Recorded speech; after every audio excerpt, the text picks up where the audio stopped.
और तुसी सानू मुख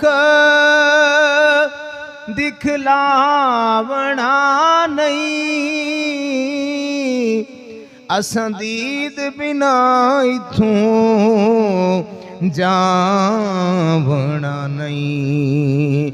जे तुसी सानू मुख दिखलावना नहीं, असां दीद बिना इथों जावना नहीं। क्योंकि असां मुड़ दुनिया ते आवना नहीं।